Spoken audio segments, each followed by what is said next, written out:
স্যারের কাছে ক্ষমা চেয়ে দুর্জয়কে বাঁচিয়ে দিল রানী। সম্পূর্ণ জানতে ভিডিওটিতে একটি লাইক করে প্রথম থেকেই দেখতে থাকো। হ্যালো বন্ধুরা, টলিউড স্টুডিও পাড়া চ্যানেলে তোমাদেরকে স্বাগত। গল্পের শুরুতেই দেখা যায় রানী যেই রকমভাবে বলেছিল ডক্টর মিত্র ঠিক সেই রকমভাবেই কাজ চালিয়ে যাচ্ছে। এরপর রানীর এরকমভাবে স্টেপ দেখে খুব খুশি হয় রানীর প্রফেসর। আর তখন আস্তে আস্তে পেশেন্ট অনেক ভালো অবস্থায় ফিরছে।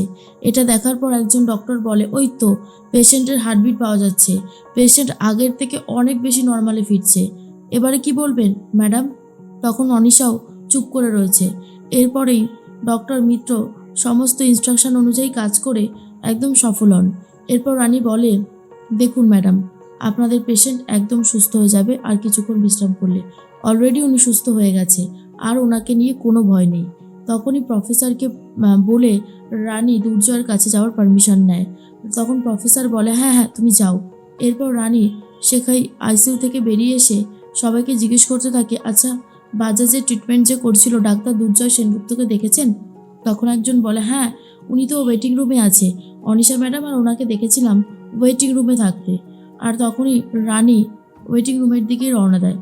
দুর্জয় কেমন মুখ কাচুমাচু করে বসে আছে, যেটা দেখার পর রানী বলে, চিন্তা করো না, সব ঠিক হয়ে গেছে, তুমি আর কখনো এভাবে ফেসে যাবে না। আমি বলছি তুমি মাথাটাকে ঠান্ডা রেখে কাজ করলে দেখবে তুমি ঠিক সফল হবে। দুর্জয় প্রচণ্ড রেগে যায় রানীর কথা শুনে আর বলে, চুপ, একদম চুপ, আজকে যা কিছু হয়েছে সব কিছুর জন্য দায়ী শুধুমাত্র তুমি, তোমার জন্যই আজ আমার এত বড় ক্ষতি হয়েছে। রানী তখন বলে, দুর্জয় এসব তুমি কি বলছো? আমি কি করলাম যে তোমার আমার জন্য ক্ষতি হয়েছে? এসব তুমি কি বলছো? আর দুর্জয় তখন বলে, ভুল কিছু আমি বলিনি, সেটা তুমিও খুব ভালো মতন জানো রানী। এরপর রানী বলে, তুমি এখানে কখন এসেছো? আমাকে তো একবার খবরও দিলে না। দুর্জয় বলে, খবর দেইনি বলেই তো আসল রূপটা দেখতে পেলাম, না হলে তো কলেজে আসার নাম করে তুমি যে একজনের সাথে সম্পর্কে রয়েছো সেটা তো জানতেই পারতাম না। মুখে মুখে যত কথা, তাই না? আসল কাজটা তো আমি নিজে দেখলাম। বাগানে গিয়ে তুমি শেষ পর্যন্ত অন্য একটা ছেলের হাত ধরেছি। আমি এই সমস্ত কথা আর বলতেও চাই না। রানী তো রেগে যায় আর বলে, দুর্জয় মুখ সামলে কথা বলো, তুমি এইসব কি কথা বলছো? আমি তো কিছুই বুঝতে পারছি না। দুর্জয় বলে, ভুল কিছু আমি বলিনি, আমি যা বলেছি তা একদম ঠিক কথাই। তুমি তো আজকে এই বাড়াবাড়িটা করলে, কি করে করতে পারলে বলো? না না, এই রকমটা করতে গিয়ে একবারও তোমার মনে হলো না যে তুমি প্রেগনেন্ট, তুমি একটা বাড়ির বউ, তুমি একজনের স্ত্রী? কি করে করতে পারলে বলো রানী? রানী তখন বলে, দুর্জয় আমি কিন্তু এই সমস্ত অ্যালিগেশন আর নেব না, কারণ আমি যেটা করিনি তুমি যদি সেই দোষটা আমার ওপর চাপাতে চাও তাহলে তো আমার খারাপ লাগবেই, সেটা অন্তত বোঝার চেষ্টা করো। দুর্জয় বলে, আমি আর তোমার কোনো কথা শুনতে চাই না। এর মধ্যেই চলে এসেছে অনিশা আর বলে, তোরা হাজব্যান্ড ওয়াইফের নিয়ে ঝামেলাটা থামাবি? ওইদিকে অনেক কিছু হচ্ছে, সেটা কি তোরা জানিস? এরপরেই ডক্টর মিত্রও চলে এসেছে আর এসেছে সেই বাজাজের পার্সোনাল অ্যাসিস্ট্যান্ট। আর তখনই অনিশা বলে, দেখো রানী, আমি মানছি তুমি যেটা করেছো সেটা একদম ঠিক করেছো, কারণ আজকে বাজাজের অবস্থা অনেক বেশি খারাপ ছিল, হয়তো আমরা বাজাজকে হারিয়েও ফেলতাম।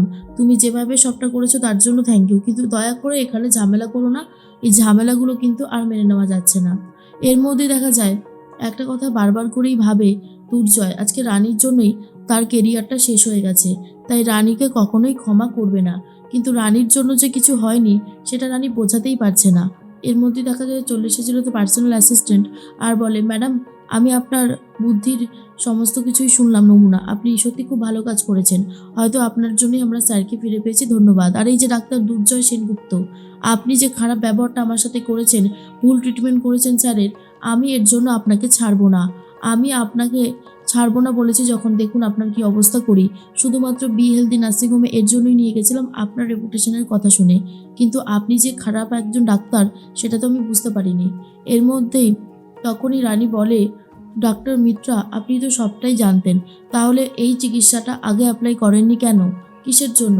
এরপর রানী এসে স্যারের কাছে বলতে থাকে, দেখুন স্যার, দুর্জয়ের বিরুদ্ধে এখনই কোনো সিদ্ধান্ত নেবেন না, ভুল তো মানুষ মাত্রই হয়, আমার মনে হয় দুর্জয় মাথা গরম করে একটা ভুল করে ফেলেছে, কিন্তু দয়া করে আপনি ওকে শাস্তি দেবেন না।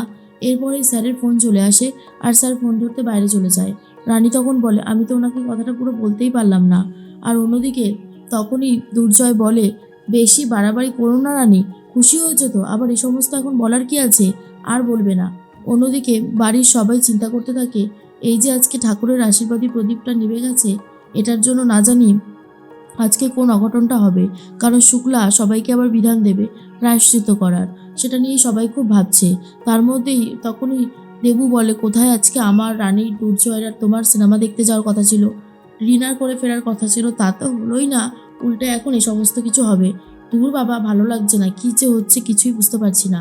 আর তখন খুব ভয় পেয়ে যায় রিতম, আর বলে, আগেরবার যখন প্রদীপ নিভে গেছিল, কাকিমা আমাদের সবাইকে 3টের সময় স্নান করেছিল, রাত 3টে। আজকে যে কি করবে, আমি এমনি খুব নার্ভাস হয়ে আছি।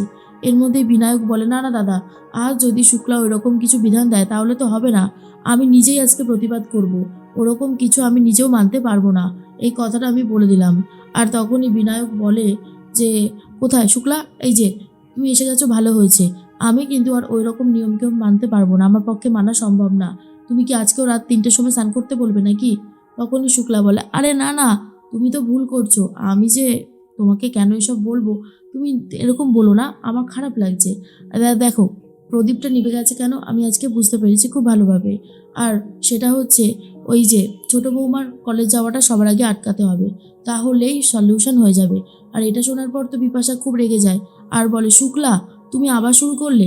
দেখো, এরকম বলো না, রানীর প্রাণী হচ্ছে ওই কলেজ আর ডাক্তারি করা। ওটা যদি বন্ধ করে দেওয়া হয় না, রানী ভেতরে ভেতরে শেষ হয়ে যাবে। আর এই সময় তুমি তো জানো, মা যদি সুখে না থাকে, ভালো না থাকে, তাহলে কিন্তু বাচ্চাটারও কষ্ট হয়, এটা ভুলে যেও না। অন্যদিকে দেখা যায় রানীর বন্ধুরা রানীকে খুঁজতে থাকে, আর রানীর জন্য খুব গর্ব হয় তাদের, আর বলে, দেখলি রানী ফার্স্ট ইয়ারের স্টুডেন্ট হয়ে কি সুন্দর কত বড় একটা সলিউশন করলো। সবাই তো রানীর মতোই হতে চায় বল, রানী তো একজনাই। এর মধ্যেই সমস্ত রিপোর্টাররা ঘিরে নিয়েছে চারিদিক, আর খবরে সম্প্রচারিত অলরেডি হচ্ছে ডাক্তার দুর্জয় সেনগুপ্ত একজন খারাপ ডাক্তার। যেই ডাক্তার দুর্জয় সেনগুপ্ত একজন ভালো মানুষের চিকিৎসা করেছিল, তারপর থেকে তার আস্তে আস্তে রেপুটেশন শুরু হয়েছিল। যেই মানুষটা মরে যাওয়ার কথা ছিল তাকেও পর্যন্ত বাঁচিয়ে দিয়েছিল, সেখান থেকে আজকে দুর্জয় সেনগুপ্তর অবস্থা এতটাই খারাপ।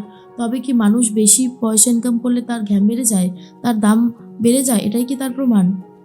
এরপরেই সেই বাজাজের পার্সোনাল অ্যাসিস্ট্যান্ট সবার সাথে কথা বলতে থাকে আর বলে, ওনার আমি এমন অবস্থা করব যে উনি ভাবতেই পারছেন না ওনার জন্য কী রয়েছে।